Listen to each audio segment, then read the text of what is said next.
Another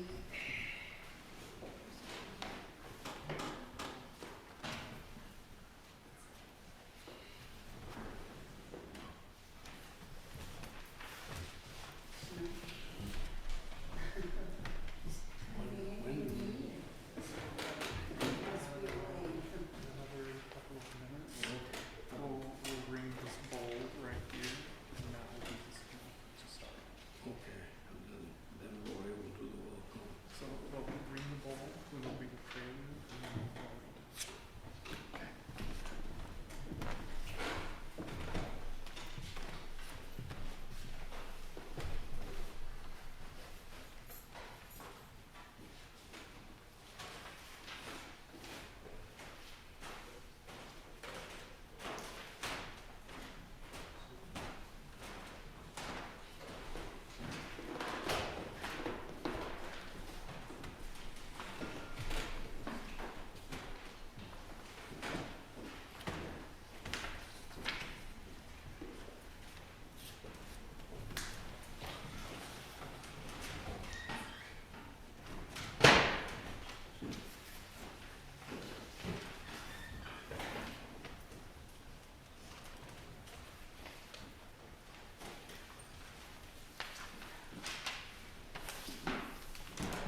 Good morning. Welcome to First Parish in Hingham, also known as Old Ship Church. I'm Roy Harris, a member of our Board of Trustees. We gather here as an open community that honors freedom of belief, encourages spiritual growth in ourselves and our children, and shares the wisdom of the many religious traditions with reverence for the earth and in service to humanity. We gather on the ancestral land of the Massachusetts people, the original nation of this land, who continue to cry out for justice and self-determination. We are mindful that for Massachusetts people of all generations, this land is sacred. We gather as a Unitarian Universalist congregation that affirms and promotes the following principles: the inherent worth and dignity of every person, justice, equity, and compassion in human relation, acceptance of one another and encouragement of spiritual growth in our congregation, a free and responsible search for truth and meaning, the right of conscience, and the use of democratic process within our congregation and in society at large, the goal of world community with peace, liberty, and justice for all, and respect for the interdependent web of existence of which we are all a part. For today's announcements, you may check the order of worship for a list of scheduled events here at Old Ship. One additional announcement is that our Christmas wreaths from Mary Market are now available, and you can talk to Diane and Rich Elliott, who are here today. And I'll just note that their address is at 56 Burr Road here in Hingham, if you want to contact them about coming and get a wreath. So we're glad that you are with us today. If you are looking for inspiration, comfort, or connection, we hope that you will find it here. Our service of worship will now continue.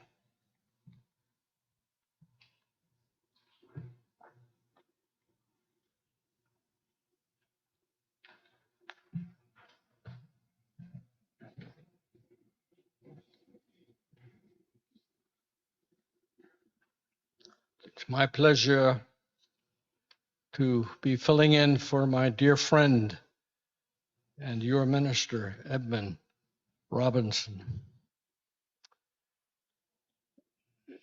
With these words, I keep my thoughts of Edmund forefront in my mind and spirit, and in your mind and spirit.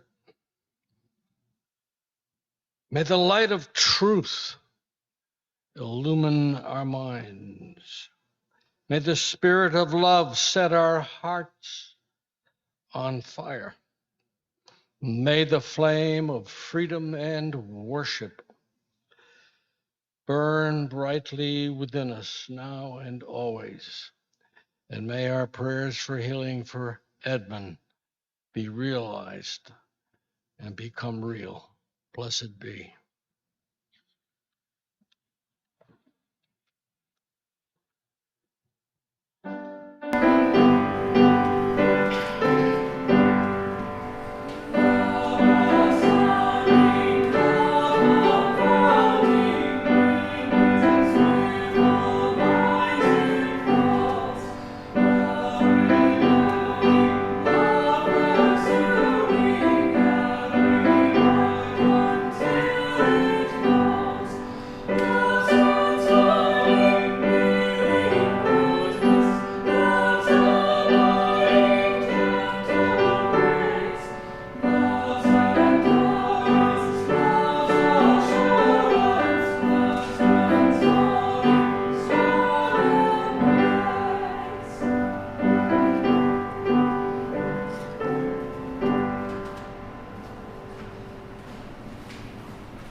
We light this chalice this morning as a symbol of our faith.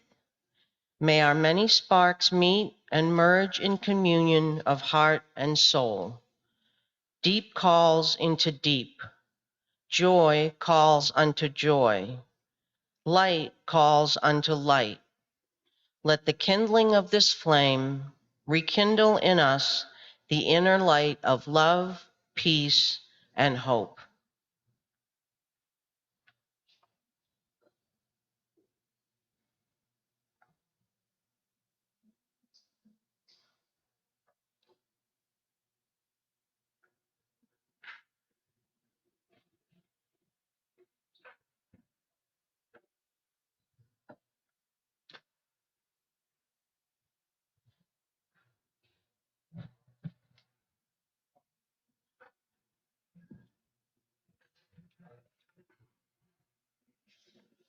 You will find the responsive reading on the insert, The Golden Rule in World Religions. This is the sum of all duty. Do not to others which would cause you pain if done to you. Hinduism.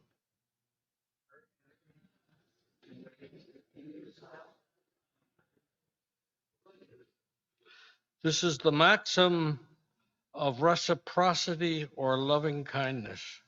Do not unto others what you would not have them do unto you. Confucianism.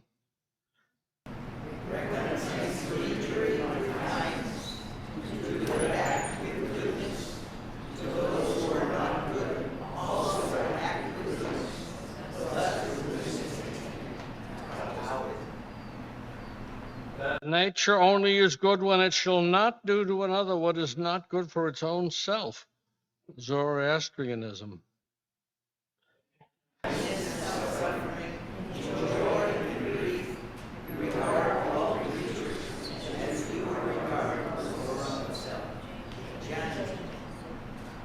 No one of you is a believer until you desire for others that which you desire for yourself. Islam.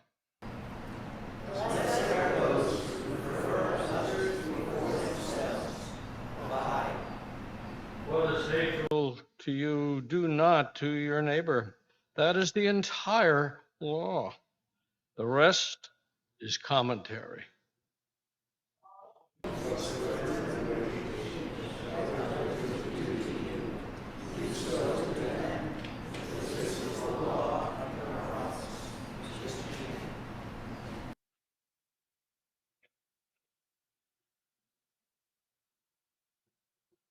Our hymn is number 318. We would be one.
The words of the song.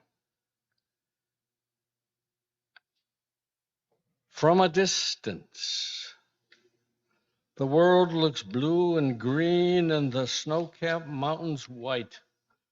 From a distance, the ocean meets the stream and the eagle takes to flight.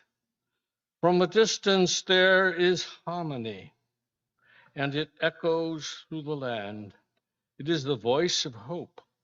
It is the voice of peace. It is the voice of everyone. From a distance, we all have enough and no one is in need. There are no guns, no bombs, no diseases, no hungry mouths to feed.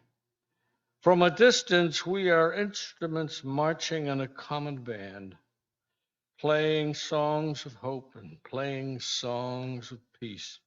They're the songs of everyone. From a distance, you look like my friend, even though we are at war. From a distance, I just cannot comprehend what all this fighting is for. From a distance, there is harmony, and it echoes through the land. It is the hope of hopes. It is the love of loves. It is the heart of everyone. God is watching us from a distance.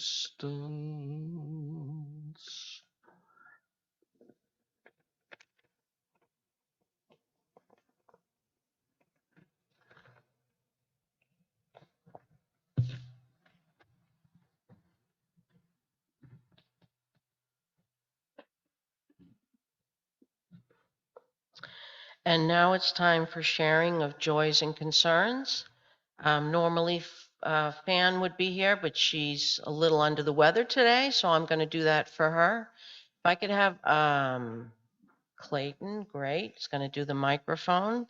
And if you would just wait for the microphone, stand, say your name and state your joy and concern. I'm going to light 2 candles right off the bat. One is for our South Shore Friends of the Homeless. We are putting on a holiday dinner for them. I believe it's December 9th. And we need so many volunteers. We are buying the food. We need people to cook some food. We need people to serve. I know a lot of you have volunteered in the past, so we're going to do that again this year. And we'll get an email out there to people so you can sign up if you'd like to. Please see anybody on the board to sign up for that event. The second candle I'm going to light is for Edmund, who is down in Georgia visiting his family, and he's had another fainting spell. So Edmund is now in the hospital in Georgia, where he will be this week, and we just send him our good wishes and our prayers.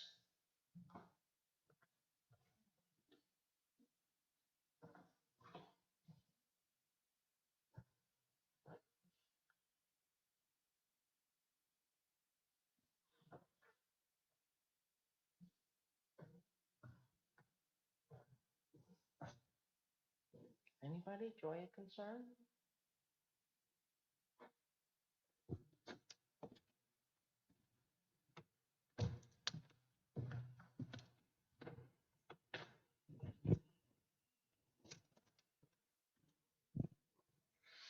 Karen, please light a candle of hope for peace in the Middle East.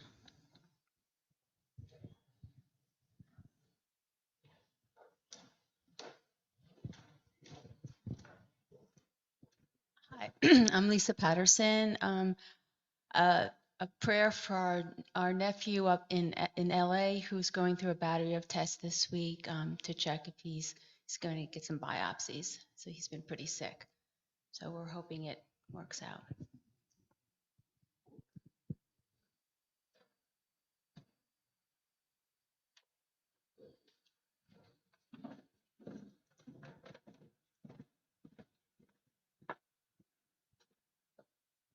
Two candles of hope, Corey Fitzmarquez, she, her.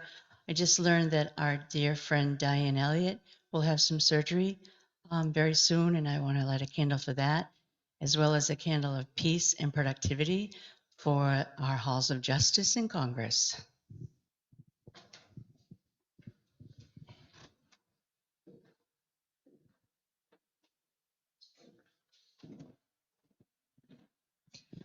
Hi, Judy Flaherty, and my annual candle of hope and love for all the students whose sense of safety and regularity comes from school and who are less excited about vacation than some of the rest of us.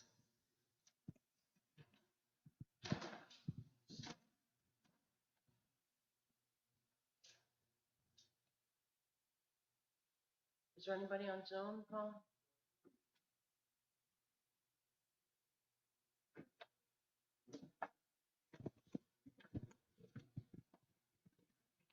These candles also burn this morning for any joys, sorrows, and concerns that go unspoken but are deeply felt within our heart.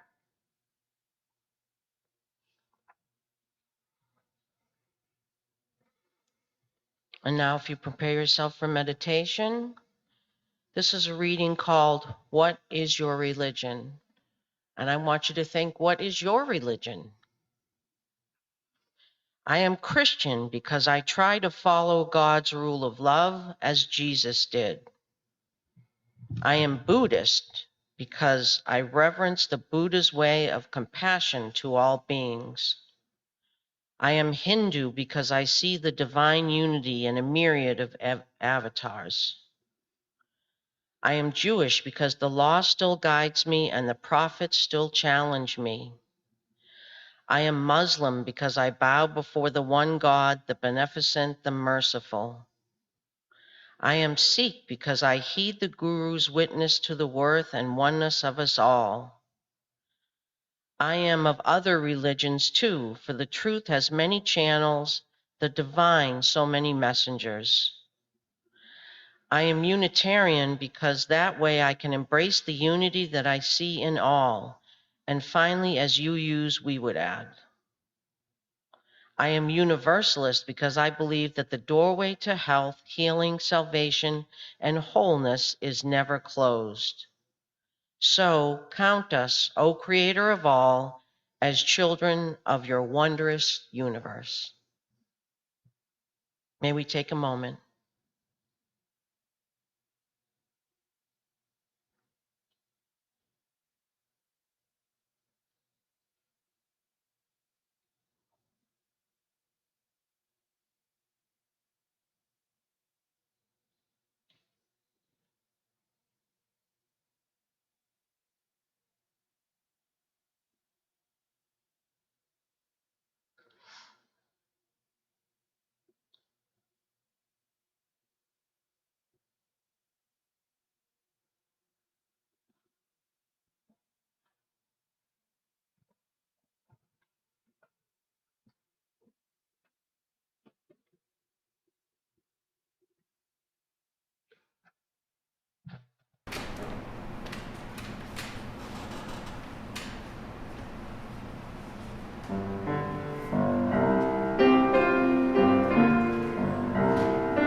This morning's reading is from Thoreau's Walden on philanthropy. I confess that I have hitherto indulged very little in philanthropic enterprises. I have made some sacrifices to a sense of duty, and among others have sacrificed this pleasure also. You must have a genius for charity as well as for anything else. As for doing good, that is one of the professions which are full. Moreover, I have tried it fairly and, strange as it may seem, am satisfied that it does not agree with my constitution. But I would not stand between any man and his genius, and to him who does this work, which I decline, with his whole heart and soul and life, I would say, persevere, even if the world call it doing evil, as it is most likely they will. If I knew for certainty that a man was coming to my house with a conscious design of doing me good, I should run for my life, for fear that I should get some of his good done to me. A man is not a good man to me because he will feed me if I should be starving, or warm me if I should be freezing, or pull me out of a ditch if I should ever fall into one. I can find you a Newfoundland dog that will do as much. Philanthropy is almost the only virtue which is sufficiently appreciated by mankind. Nay, it is greatly overrated, and it is our selfishness which overrates it. I would not, however, subtract anything from the praise that is due philanthropy, but merely demand justice for all who by their lives and works are a blessing to mankind.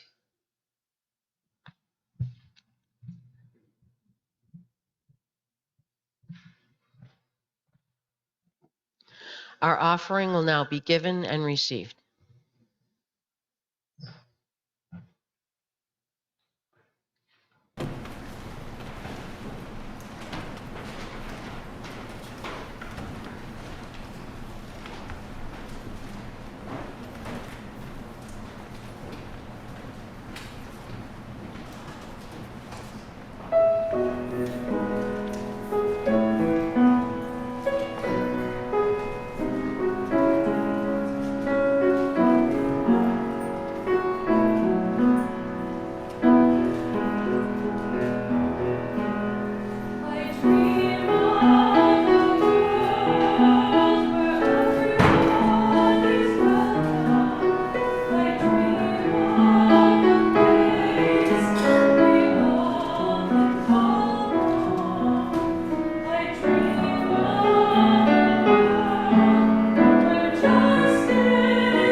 I first preached on this topic when I was still minister in the First Parish Church in Norwell, more than 20 or even 30 years ago. And I have resurrected it and shared it with other congregations throughout the district, and it's always been well received. And I'm glad to offer it again to the members and friends of the Old Ship Church in Hingham. There is an ancient rabbinical tale about Hillel, who's one of the most renowned of all Jewish teachers who lived and taught during Jesus's lifetime in first century Palestine. And the story goes like this. There came to the house of Shammai, head of a rival school, a young man, a Gentile, who was a scoffer of religion. And he asked Shammai to instruct him in the essence of the Jewish law, but he insisted that it be explained to him during the time he could stand on one foot. Well, Shammai became very distraught and angry with this young man and cast him out of the house. Well, the young man then went to Hillel, thinking to annoy him with the same ridiculous request. But Hillel outfoxed him and said, "Very well, stand on one foot, and I will give you the whole of the Jewish law. It is this: do not do to others what you would not have others do to you. This is the substance of the law. The rest is only its application or commentary." Well, the young man was so impressed with Hillel's wit and wisdom that he immediately became a disciple. Hillel articulated for the Jewish religious consciousness the essence of the ethical teachings of the Torah and the Talmud. What he stated in negative terms, do not do to others what you would not want done to yourself, Jesus stated in positive terms. Treat others as you would like them to treat you. Or as it has come to be expressed in council form, do as you would be done by. Christians later referred to Jesus' formulation of the substance of the law as the golden rule. But forgetting that he learned it first from his own Jewish religious heritage and ignoring the fact that the notion has appeared as well in all of the major world religions, all of which existed before Jesus was born, with the exception of Islam. And Muhammad himself taught that the practice of this rule was the noblest religion. But 1,000 years before Muhammad and 500 years before Jesus and Hillel, a disciple asked the great Chinese sage, Confucius, Is there one word which may serve as a rule of practice for all of one's life? And Confucius replied, is not reciprocity such a word? Do not do to others what you do not want done to yourself. This is what the word means.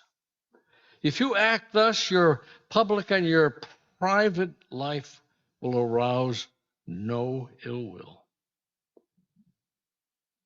Well, what Confucius offered as the rule of practice for ethical living was stated in more positive terms by his elder contemporary, Lao Tzu, in the Tao Te Ching,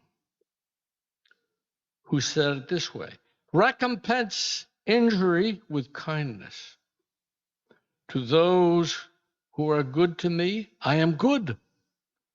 And to those who are not good to me, I am also good. Thus is goodness attained, which comes very close, does it not, to what Jesus meant when he taught his disciples to love your enemies and do good to those who persecute you, as addendum to his own articulation of the golden rule in the Gospel of Luke. Who knows? Maybe Jesus learned it first from the Tao Te Ching. Another contemporary of Confucius and Lao Tzu, but in a different nation or country, India, Gautama the Buddha attempted to reform his own religion of Hinduism, as Jesus later sought to reform his own native Judaism, and in so doing gave birth to a new religion and a new ethic, which was in substance not fundamentally different than that previously articulated in Hindu scriptures. Buddha put it succinctly: hurt not others in ways that you yourself would find hurtful. Near contemporaries of Buddha, Confucius, and Lao Tzu, within a few hundred years before and after, were the great Hebrew prophets Amos, Hosea, Micah, and so forth, who taught the practice of justice, love, and mercy as the essence of the law. In the same period of history, there was the great prophet and religious teacher Zoroaster, who gave the Persian Empire its offering to their people and to the world, the reflective thought and conscience of the Greek philosophical schools. This flowering of religious thought and conscience was manifesting itself independently in many places around the globe, but concurrently, or nearly so, historians and religious scholars refer to this period of human history as, quote, the axial age. British scholar Karen Armstrong calls it the Great Transformation. And it represents the dawn of conscience and the realization of the oneness of the human race, an insight expressed summarily in various formulations of the Golden Rule and the world's religions, which we said in the responsive. Bhagavan Das, a Hindu religious scholar, says that the rationale for the Golden Rule is the direct outcome of the ultimate spiritual truth of truths, Why should I do unto others as I would be done by? Because I and others are all one in the one universal self of the universe. Therefore, what I do to others, I do to myself. Sins as well as good deeds come home to roost, so that sooner or late, as I do unto others, so shall it be done unto me. So the golden rule, you see, implies both a present and a future tense. And this is the basis of the ancient Oriental doctrine of karma and reincarnation. The belief that the good or evil we do in this life returns to us in equal measure, if not in this earthly life, then in a future reincarnation in a new body in a different time and place. Reciprocity is not only an ethical imperative, supposedly, but a metaphysical law from which there is no escape, whether for good or for evil or ill. Jesus implied a similar notion of moral reciprocity in his teachings. Give, he said, and it will be given to you. Good measure, pressed down, shaken together, and running over will be poured into our lap. For whatever measure you deal out to others will be dealt to you in return. The poet Walt Whitman put it this way. I love this quote from him. The gift is to the giver and comes back most to him. The love is to the lover and comes back most to him.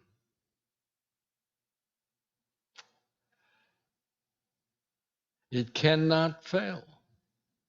The universe will surely be complete to him or her who will be complete. Jesus taught that reciprocity and recompense would be balanced out in the life to come, in heaven or hell, or some version thereof. The Hindus and the Buddhists taught the same thing, except for them, the life to come was another life on earth, until we each progress spiritually to a level where we no longer need to be born again in order to learn the lessons of love, justice, goodwill, and compassion.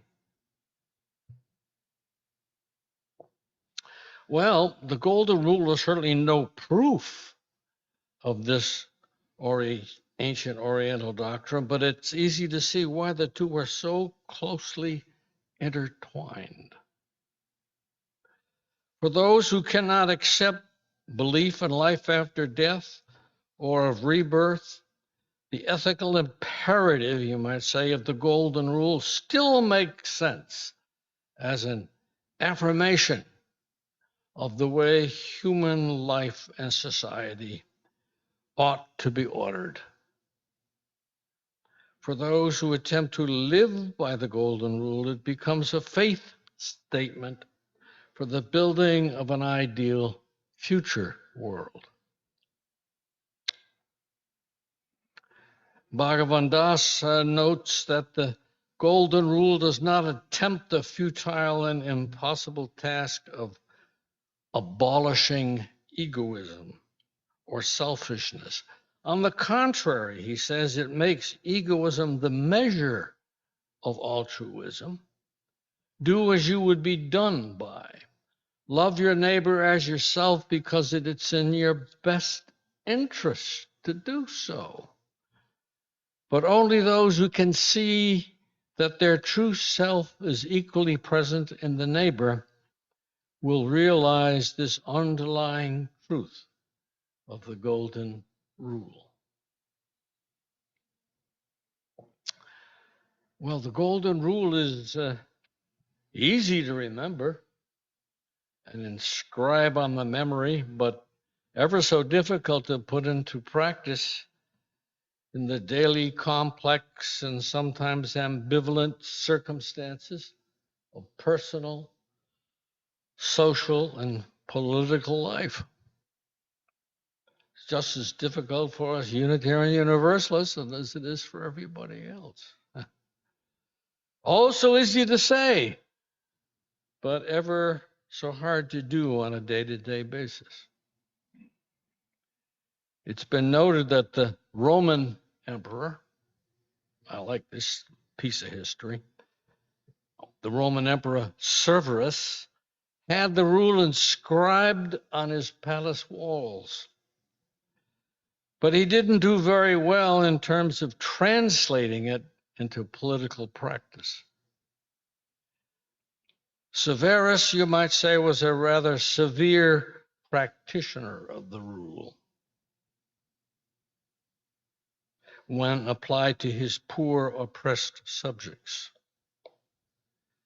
2,000 plus years later, we're still trying to figure out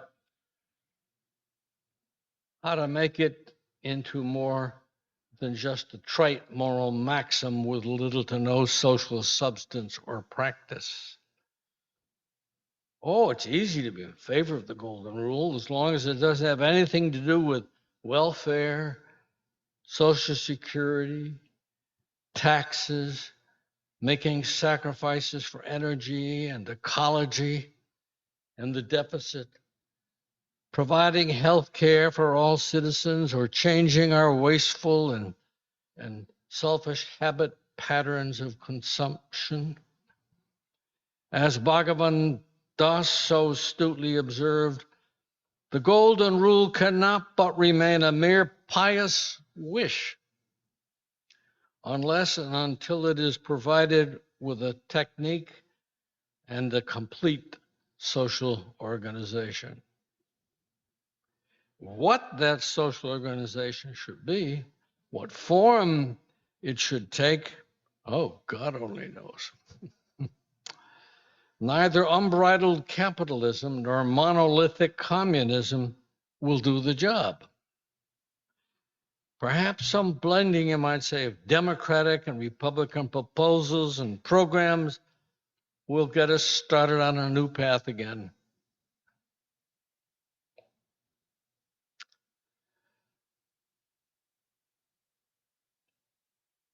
Beyond the forms of economic and social organization is the conundrum of human nature itself, with its seemingly insatiable appetite of greed and power. As we have learned time and time again, the world is all too easily regressed to the most primitive form of reciprocity. An eye for an eye, a tooth for a tooth, or as the mafia practices it, do as you would be done by, only be sure you do it first. And this is what might be called the brass knuckle rule. Doing you in before you do me in. I like Bernard Shaw's rendition of the rule. Do not to others as they do to you. Your tastes may differ.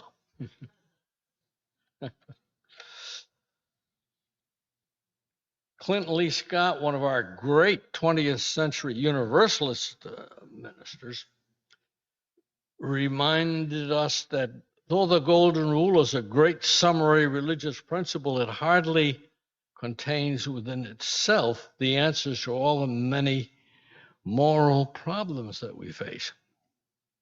Life, he says, is not so simple that its imperatives can be compressed into a single command.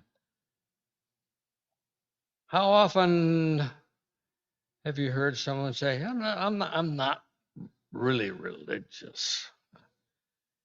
I don't go to church, but I believe in the golden rule. The golden rule says God can be and very likely is for many persons a substitute for thinking. And like any other statement of a principle, it may serve as a stopping place rather than an incentive to action.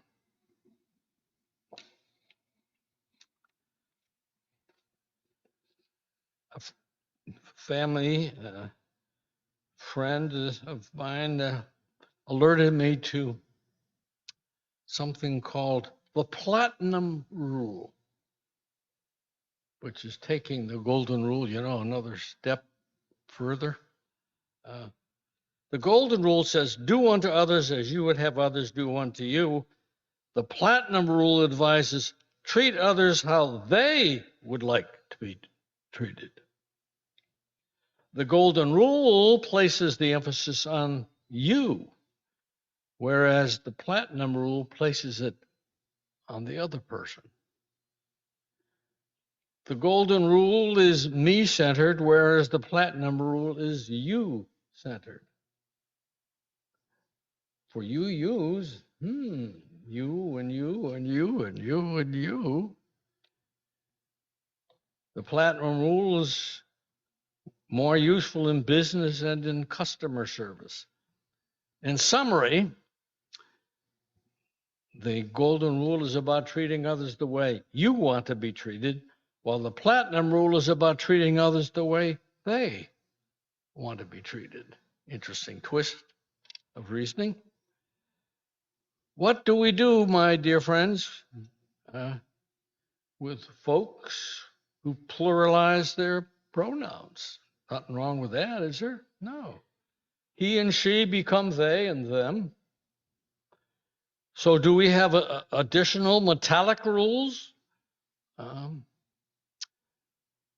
Like maybe the copper rule or the plutonium rule for radioactive personalities? Things, can get a bit confusing along the way. For Jesus, the rule was quite obviously a positive goad to ethical action. For him, the essence of righteousness consisted in the constructive doing of good, of active deeds of love, not in the mere negative avoidance of sin. Feed the hungry, heal the sick, visit those in prison, liberate the oppressed, set the captive free, go the second mile, give to everyone who asks, lend without expectation of return, do good to those who hate you. Well, not very practical advice for all circumstances, but definitely no basis here for moral passivity and paralysis of the will. Henry David Thoreau, we chuckled when we heard his words. However, he wasn't so sure he would want a zealous practitioner of the golden rule coming to do him good. Although loner that he was, I have no doubt he maybe could have benefited some good being done for him or to him, as Emerson did generously and often. Though doing good perhaps did not particularly mix well with his cantankerous constitution, Thoreau also recognized that there were those who were good at doing good, and that they did so out of the natural overflowing of their own character and genuine impulse towards generosity. And they had his full blessing to continue to do what came naturally. Well, the truth of the Golden Rule is more encompassing than any prophets who may have taught it, and there have been many. Its truth is more than words and bigger than the persons who have parroted its phrases. Moral truth endures regardless of who may or may not have said it or taught it. The Golden Rule is so simple in its truth and insight, it still waits for human beings to translate it into the complexities of personal, social, and political life. It is our challenge in this 21st century of the common era to make a new axial age of moral practice and compassionate community across cultural divides and political boundaries. Boy, we need that now more than ever.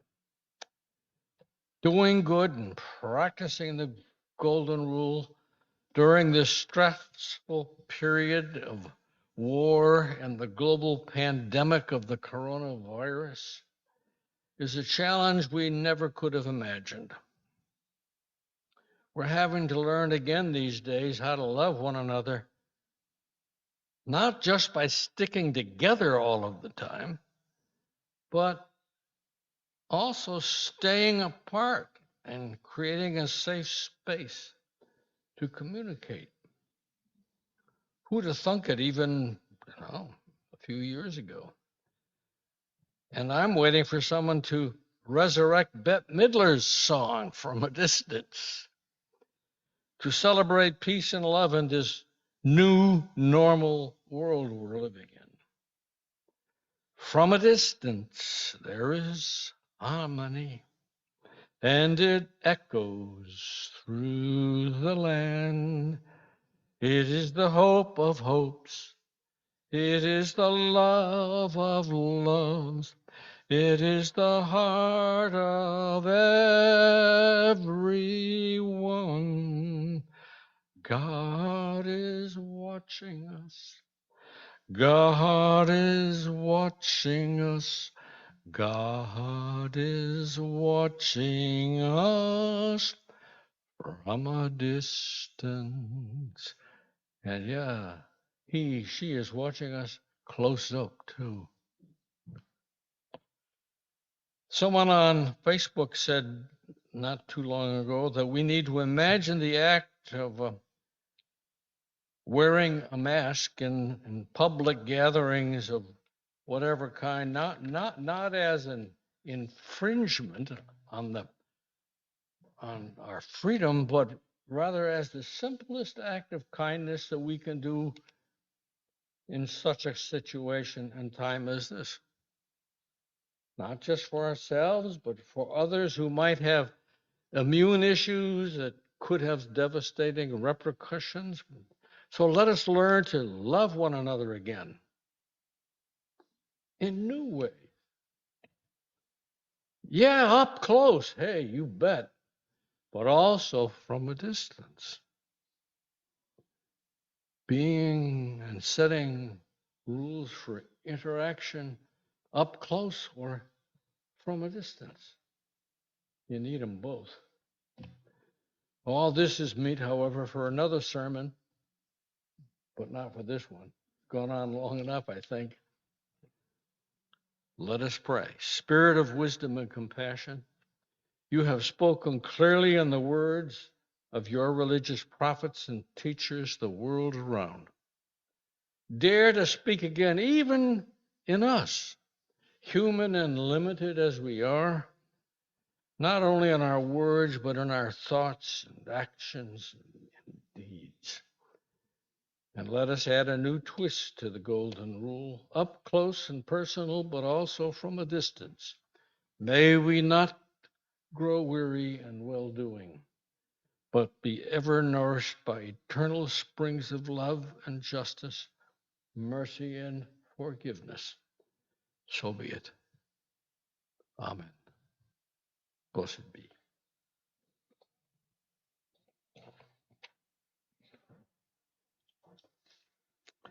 Years Are Coming, hymn number 166.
Please be seated.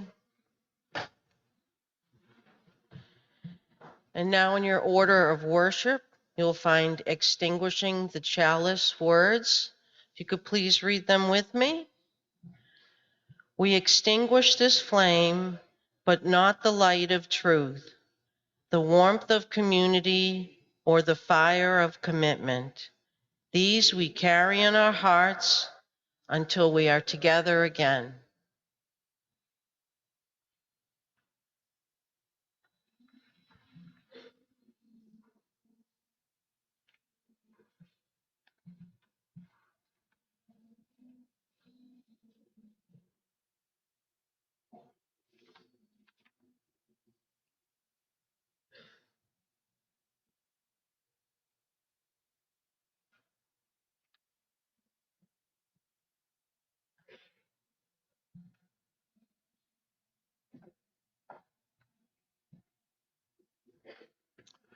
Now let us bless one another and keep one another. Let us make our faces shine upon one another.